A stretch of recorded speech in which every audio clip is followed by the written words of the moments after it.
Welcome to Sprout Labs 70-20-10 Ideas and Examples webinar, and the theme is Content Curation. This isn't actually a recording of the live webinar, it's a recording that I've done afterwards. We try to keep our webinars being fairly interactive, and we find that if we record them, the live sessions, people interact less. So also this is our half an hour session, and change some of the content and around a little bit for the recording, and also try to provide a little bit of a summary of what actually happened during the webinar, during some of the interactive sections as well. So first of all, what is content curation? Content curation is a process where a content curator brings together a series of existing resources, organizes them in a certain way, and for a learning purpose. So I think it's interesting to think about what is content curation through the lens of thinking about what a content curator does. And essentially, content curation is a term that's being used quite often in marketing as well. So I make a little bit of a distinction about the difference between what a learning content curator does, which is add some of these things over here, and what an actual marketing content curator does. So they find things, they share them. This is a common activity on social media, but also they organize them with purpose as well. And then quite often they also have to market what they're doing to their audience and learners as well. And probably most importantly, in terms of learning, in actual fact, a learning content curator still needs to actually design learning activities around the content as well. So content curation is a 70-20-10 model. So one of the core methods of supporting and fostering the 70 is the idea of performance supports, and the notion of just-in-time information rather than just-in-case training. Quite often training is used only for the provision of information as well, and performance support really is about rethinking what you're using your training for as well, and about the notion that in actual fact sometimes training might be actually about how to use the resources for doing performance support. Now, and the thing that is with a performance support approach, it needs a lot of content, and if the content is pre-existing, then content curation is a great way of being able to build performance supports rapidly. There's a few different areas which content curation works really well for. When the knowledge is generic, things like time management, some generic time management, some generic management skills as well. Things that are sort of freely available on the net or maybe on a MOOC. They're not the proprietary knowledge of what a organization does. It's not the organizational know-how. The other thing, especially if the repositories and collections are organized really well, content curation can be a great solution if the content is just overwhelming for a learner. A really good example of this that a couple of projects we've been involved with, as well as heard content curation being used multiple times, is for the manager inductions and for new manager inductions. So when a manager all of a sudden possibly gets their first sort of line management role, it's quite often a really overwhelming time. There's a whole lot of different bits and pieces in the organization that they need to know about, and content curation can be a really amazing time to be able to help them bring that together. So what are some of the other benefits of content curation? So I'm just going to grab some of the notes that actually happened during the session, because there's some really nice ideas that happened through this. There were some things that people brought up, like the idea that content curation is faster to market.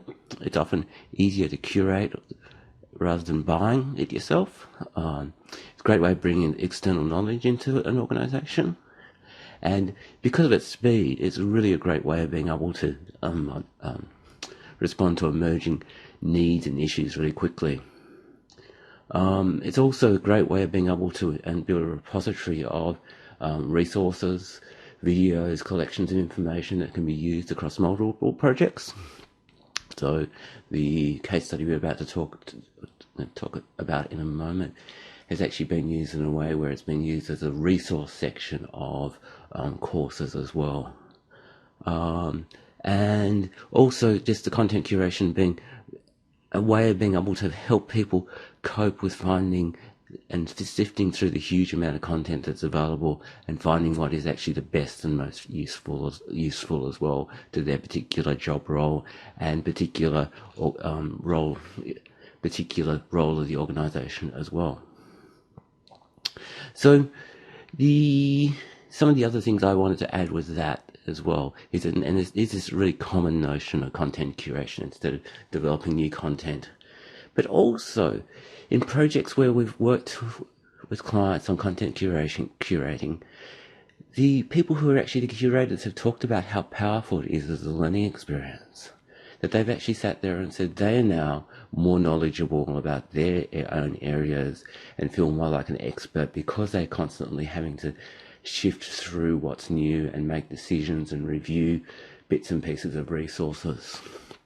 I think one of the really nice examples of this is Stephen Downes' daily newsletter, which goes out to thousands of people, but it's really not built for his audience, it's built for him. So what he does each day is essentially, there's normally about 5 different resources he sends out with some notes, and those notes are actually quite often his opinions, his thoughts, his thinking about those resources and what he's read. So it's actually his reflective journal and him sort of doing his summaries and thinking about those resources. So it's actually his learning activity, not actually a learning activity for his audience. The other thing is content curating and sifting through and understanding and putting content into different priorities is becoming a core competency of being a self-directed learner.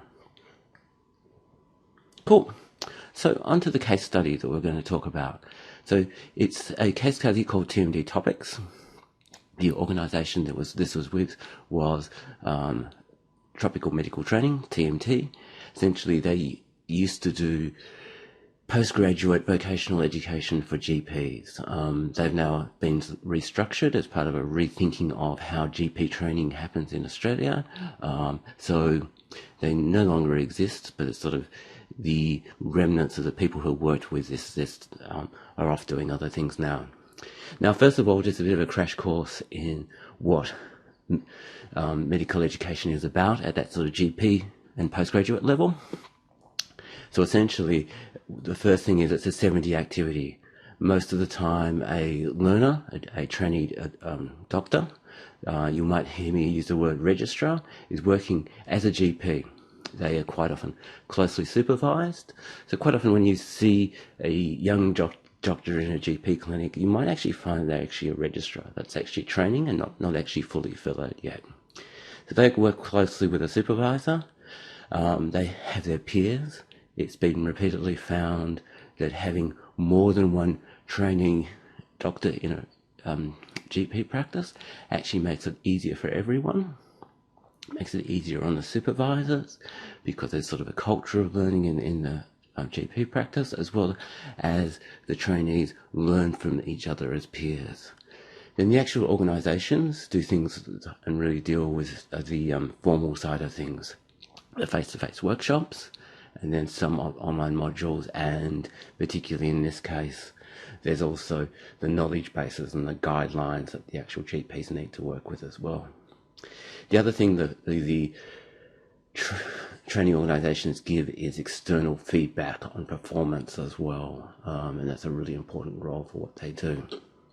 So, to talk through this case study, TMT was in a spot where they were using a off-the-shelf resource or learning program for the first year of their program.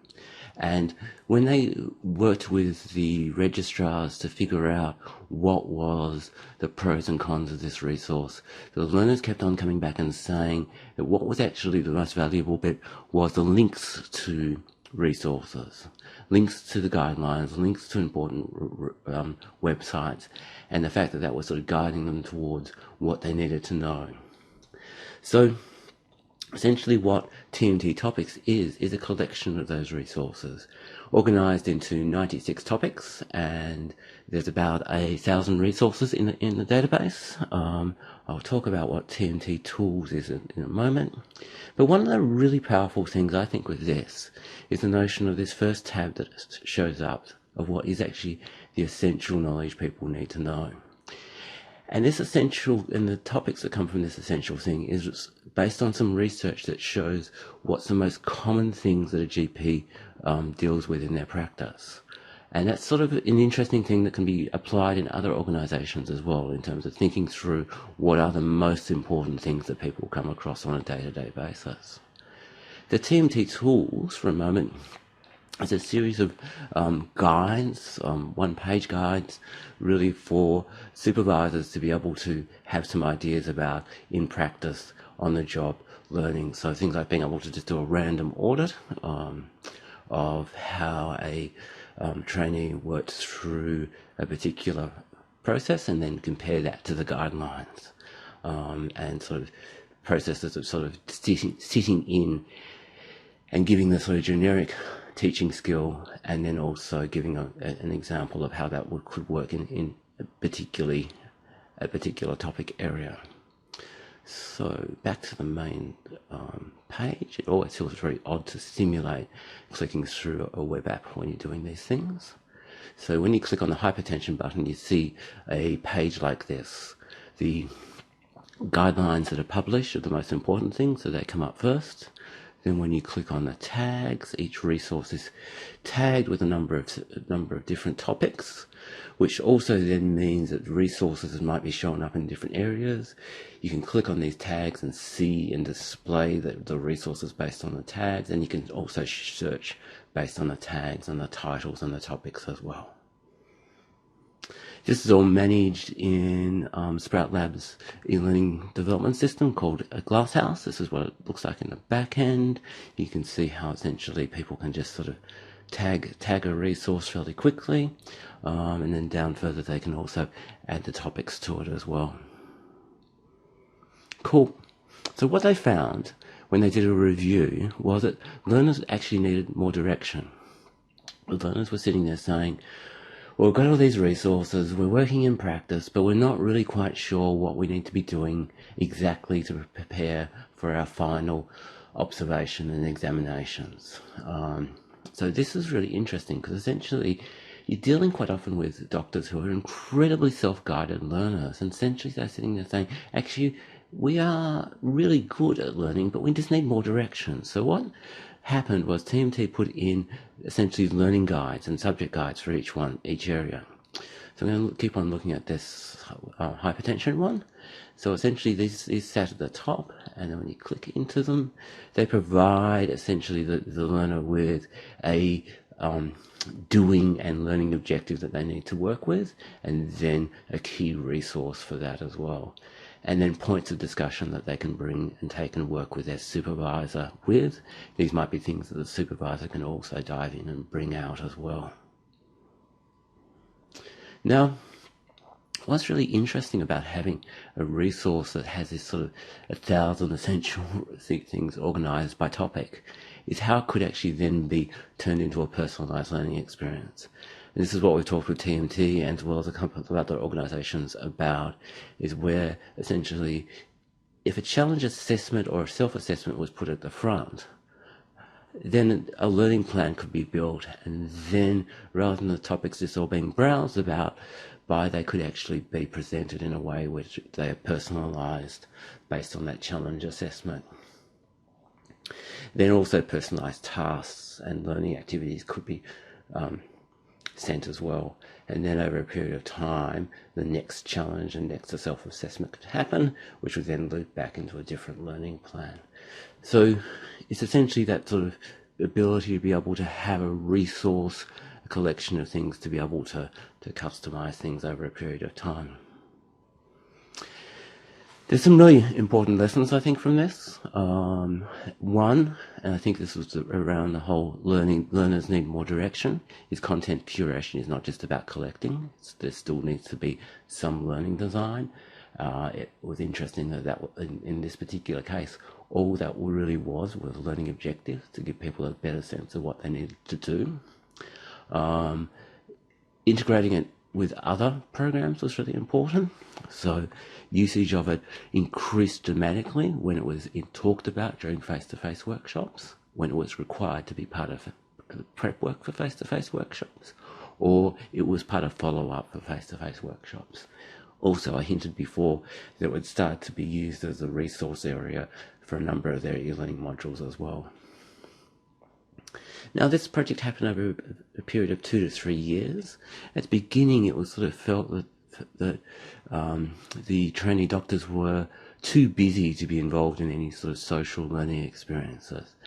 And over time, in actual fact, one of the things that had started to be asked for is the doctors wanted to be able to rate resources, and they also wanted to be able to comment on them. They wanted to be able to keep their own personal playlists and read them later as well. And there was a number of requests for wanting to be able to add to it as well. So it was interesting over that period of time how the demand for social and collaborative really changed as well. So, last but not least, but this was the final activity we did during the session, which was actually to think a little bit about how essentially 70-20-10 and content curation can be used together. It was also one of those moments where I thought about doing a little bit of a rant and PowerPoint presentation, and I actually ranted a little bit over the top of this. So essentially,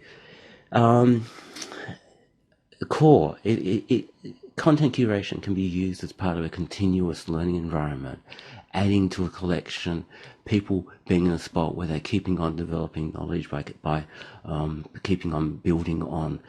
These can be sort of things where they can actually be built upon on a weekly basis. They can be sent out to the learners. Discussions can be built around these, so they sort of cross over the 70 and 20. They can be used as part of reference models for coaching. And possibly and this is possibly one of the most powerful things, is a pseudo replacement for courses. So that you might have a series of resources that might be videos, and then you just add learning activities around these. A little while ago, I did a MOOC that was on the future of storytelling, and there was these awesome videos by experts on the nature of what storytelling was and what the future of it was. And I've thought about repackaging those videos, because those videos are released in the Creative Commons in a way where the activities that happen around them are geared more towards learning and thinking about how those things could be used in learning, rather than them being used for general storytelling as well.